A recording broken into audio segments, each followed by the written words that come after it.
Good afternoon guys. Mag-duty na po ang person. Kay daghantang pakaunon ba? Pakaunon na iring.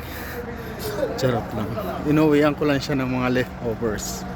Yung ating mga mingming. Kay lisod man kinabuhi.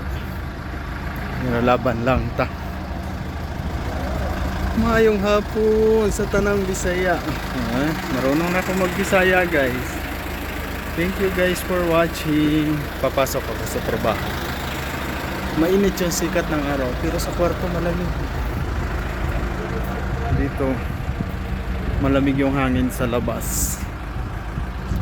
Ito yung grapes nila. Walang dahon. Magdadahon siguro yan bago summer siguro. Ang mga katrabaho natin. Thank you guys for watching. Good afternoon everyone. See you later.